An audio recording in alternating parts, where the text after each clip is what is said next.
Praise God. Yes. Salamat ako sa Panginoon kasi nung bumigo sa aking buhay, kasi naman po. Grabe ha. Kasi ako kasi pwede sa trabaho, kahit din yung oras nung nakaraang linggo bago tapos naayos na yung oras ko. Tapos marami kami trabaho pero binigyan ako ni Lord ng kalakasan, nagkaroon ako ng sakit, sipon, ko. Pero pinagaling pa rin ako ni Lord, syempre wala naman yung posible sa kanya, siya lang yung magagamot ang ating buhay. At nagpapasalamat din ako kay Lord kasi sa buhay ni Lord sa iyo, pagpapasyon talaga siya masasabi na nakapagpahinga. Sa lugar ni Ninang, nandun po siya. At ngayon po, gaya na po ni Ninang, kaya po madaling araw, siya na po yung susunod ko. Yung schedule ko po every week, meron talaga. Nagpapasalamat po ako sa Panginoon, yun lang po sa kanyang pagpapalihan. Amen. Ilan ba tayo dito? 1, 2, 3, 4, 5, 6, 15? Pakipalakpak naman yung isang 15 million ng mga tao dito. Pagpapuro sa Diyos. Kaya, susuplayin natin. So, 9 million. Kasama si tatay. So, I also sharing, no? Hindi naman sa... kasi araw-araw naman kailangan natin magpasalamat sa Diyos. Sa buhay na binibigay sa atin, no? Pero yung kanina, iba yung presence ni tatay, tay.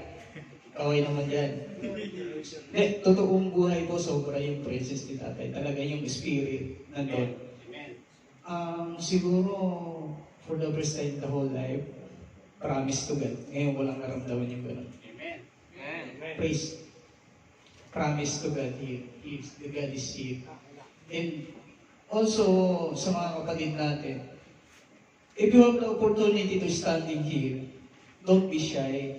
Kasi, alam niyo yung binigay dito si God.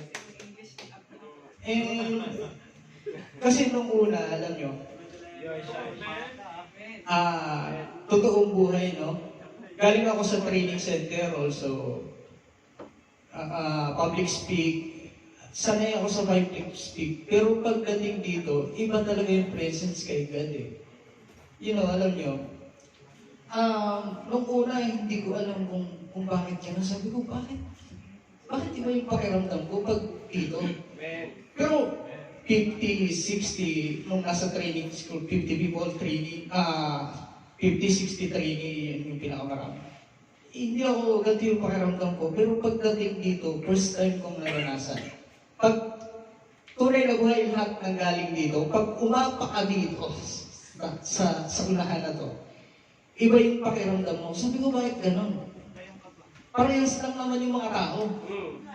Pero yung hindi ko maipaliwanag eh.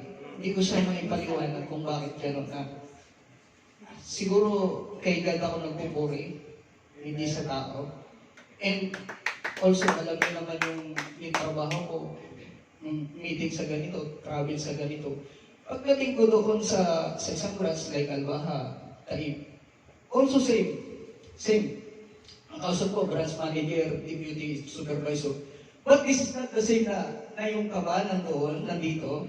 Hindi siya ganun eh. Hindi ko maipaliwanag kung bakit ganun pag nandito ako. And siguro nga, yung desire ko kasi na kay God. And yun yung pinakamahirap na feeling siguro para sa akin. Na kausapin ko si God. Kasi pag nasa labas ako, alam niyo ba yung point na kailangan maglagay ka ng isang view pag pupunta ka doon sa lugar? Like pag nasa trabaho ako, ang view ko, pag nagsuot ako ng uniform, ang mindset ko sa trabaho. And pagpasok ko sa opisina, ang mindset ko, makikipag-usap na ako doon sa pag nagsuot ako ng mga ID, makikipag-usap na ako sa branch o etc. na sino tao dyan. Pero, yung pag-ano ko dito, hindi ko alam kung tama yung sasabihin ko. Na, mali na tayo sasabihin ko, baka pagalitan ako ni tatay. Kasi mali yung parang hindi siya tugma. Tapos nakikita ko si Bro Joke, bubulihin na naman yata ako. Ito si Neil, lagi sila ito. Hindi, tunay na buhay Kasi, alam nyo, mas gusto ko yung ganito nakakonti kasi attention to detail. So, nakikinig, alam nyo yun, yung mas naiintindihan nyo yung tinigil mo. Totoong buhay yun kasi ganun yung nararamdaman ko, mali yata yung sinasabi ko, baka magalit sa akin si tatay, hindi tugma. Pagkakikita ko yan si Brother yung bully yan Ito si nandito na naman nag-testimony na naman to Pero, alam nyo, mas gusto ko na mas masanay ako dito sa stand na to. Mas maintindihan niyo yung sinasabi ko. At, ayan, yung sabi nga yung law of attraction talaga, nakaka-attract Kaya maraming salamat kay Kuya Salty kasi siya yung nagdala sa akin dito. Sobrang napakahalaga ng community. And mag-iwan lang ako ng isang kasi sabi nga nung isang, kung hindi ko alam magkama to, pero sabihin ko na din, meron akong isang libro na nababasa.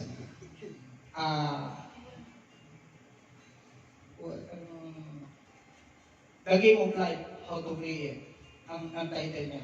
So yung libro, nakabish siya, pinablish siya 1893 pa.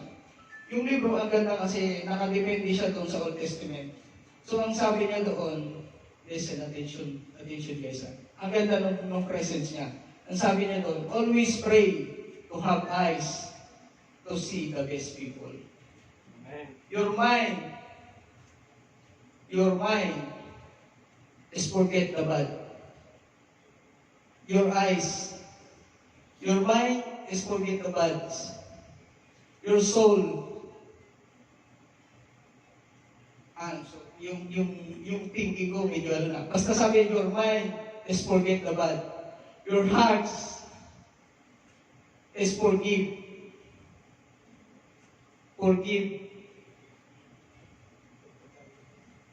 Yes, your mind is forgive the worst, and your soul, I will never lose faith in God. Amen. So, ang sabi niya sa Tagalog, mas masarap siguro pakinggan yung Tagalog, no? Lagi mong ipagpipray na ang nakikita ng iyong mata ay mabuting tao.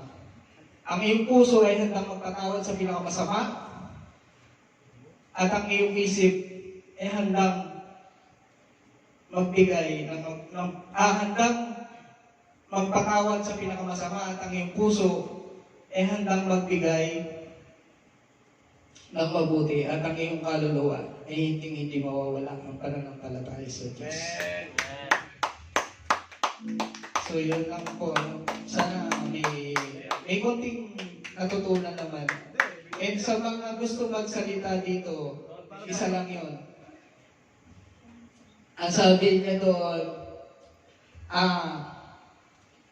do what you fear the most in the needful at David. So gawin mo daw yung pinaka kinakatakutan mo.